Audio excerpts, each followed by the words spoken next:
ও মাই god, এতদিন জানতাম মেহেন্দি শুধু হাতে পায়ে লাগানো হয়। এই ভাইরাল একটা দেখার পর আমি তো পুরোপুরি অবাক হয়ে গেছি, আর আমার অবস্থাও খারাপ হয়ে গেছে। চলো আজকে এই মেহেন্দি মুখে লাগাবো, তার জন্য নিয়ে নিচ্ছি একটা মেহেন্দি, আর সেটাকে মাঝখান থেকে ভালো করে কেটে নেবো। কেটে একটা বোলের মধ্যে ভালো করে মিক্স করে নেবো একটুখানি জল দিয়ে। আর জলটা দেওয়ার পর এটার কালারটা কিন্তু একদম চেঞ্জ হয়ে যাবে। আর আমি এখানে কিন্তু ভিডিওতে একদমই কাটঝাট করিনি, যাতে তোমরা রিয়েল ভাবে মনে করো, কারণ আমি কেটে দিলে তোমরা ভাববে আমি হয়তো মুখে অন্য কিছু লাগাতে চলেছি, কিন্তু না, আমি একদম পারফেক্টলি মেহেন্দিটাই মুখের মধ্যে লাগাবো, এটা আমি পুরোপুরি ভেবেই নিয়েছি।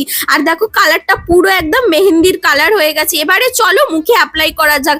এটা মুখে অ্যাপ্লাই করার সাথে সাথে আমার তো পুরো কারেন্টের মতো ঝটকা লেগেছে, হঠাৎ করে জ্বালা করতে শুরু করে দিয়েছে এবং মুখ পুরো আগুনের মতো গরম হয়ে গেছে। বিশ্বাস করতে পারবে না, আমার চোখ মুখ পুরো গরম হয়ে যাচ্ছে আর প্রচন্ড জ্বালা জ্বালা করছিল। আমি তো এটা 10 মিনিট রাখবো ভেবেছিলাম, কিন্তু না, এটা কোনো মতেই 10 মিনিট রাখার মতো অবস্থাতে একদমই ছিল না। আমার হাত পা মুখ সব কিছু জ্বলতে শুরু করে দিয়েছে। তাই জন্য আমি ঝটপট করে মুখে যেই না মুছতে শুরু করে দিয়েছি, মুখে দেখো কালারও চলে এসেছে। এই কালার দেখার পর আমার প্রচন্ড ভয় লাগছিল জানো তো। তারপরে যা হোক করে ক্রিম ঘেঁষে টেসে তুলেছি। তোমরা কিন্তু এই হ্যাকটা ট্রাই করবে না, ঠিক আছে?